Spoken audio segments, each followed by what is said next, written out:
Eyes of TN நேயர்கள் அனைவருக்கும் வணக்கம். நம்ம இன்னைக்கு வந்திருக்கக்கூடிய பகுதி எதுன்னு பார்த்தீங்கன்னா, நம்ம நாகப்பட்டினம் சட்டமன்ற தொகுதி தான். நீங்க கேட்ட மாதிரியே, அதாவது மக்கள் கேட்ட மாதிரியே நாகப்பட்டினம் தொகுதிக்கு உட்பட்ட மீனவ கிராமங்களுக்கும், அதை சுத்தி உள்ள நகர பகுதிகளுக்கும் போயிட்டு, இந்த 2026 தேர்தலுக்கான ஒப்பீனியன் என்ன? விஜயோட ஃபேக்ட் இந்த பக்கம் இருக்கா? இப்படியெல்லாம் பல்வேறு கோணத்துல மக்களோட கருத்து என்னன்னு கேட்கறதுக்காக நம்ம இன்னைக்கு இந்த நாகப்பட்டினம் பகுதிக்கு வந்திருக்கோம். இந்த தொகுதி மட்டும் நம்ம குறிப்பா எடுத்துக்கிட்டோம் அப்படின்னு சொன்னா, தமிழ்நாடுன்னு பெயர் மாற்றம் பண்ணதுக்கு அப்புறம் கிட்டத்தட்ட 12 முறை இங்க தேர்தல் நடந்திருக்கு.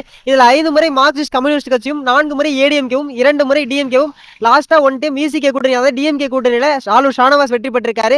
பெரும்பாலும் பாத்தீங்கன்னா ஸ்டார்டிங்ல தான் மார்க்சிஸ்ட் கம்யூனிஸ்ட் இங்க வெற்றி பெற்றிருக்காங்க. அதுக்கு நடுவுல பாத்தீங்கன்னா லாஸ்ட் இயர்லாம் பாத்தீங்கன்னா டிஎம்கே ஏடிஎம்கே தான் இங்க போட்டி நிலவிருக்கு. கூடுதலா அந்த பகுதியோட சிறப்பு என்னன்னு பாத்தீங்க அப்படின்னு சொன்னா, சமூக நல்லிணக்கத்தின் பூமி அப்படின்னு சொல்லி நாகப்பட்டினத்தை சொல்லுவாங்க. அதற்கிணங்க ஒரு கோவில் ஒண்ணு, சர்ச் ஒண்ணு, தர்கா ஒண்ணு, இப்படியோட ஒரு கோவில் வடிவமைப்போட இதோட என்ட்ரன்ஸ் ரொம்ப அழகாவே இருக்கும். இது வரைக்கும் நான் தமிழ்நாட்டில் வேற எங்கேயும் இது பார்த்ததில்ல. ஒருவேளை மேபி இருக்கலாம், இருந்தா கமெண்ட்ல சொல்லிட்டு போங்க. அப்பேற்பட்ட ஒரு சிறப்பு மிக்க ஊருக்கு தான் நம்ம இன்னைக்கு வந்திருக்கோம். அந்த சட்டமன்ற தொகுதியில இந்த மக்களோட ஒப்பீனியன் எப்படி இருக்குன்னு வாங்க வீடியோக்குள்ள வாங்க மக்கள்கிட்ட நம்ம ஒப்பீனியன் கேட்கலாம்.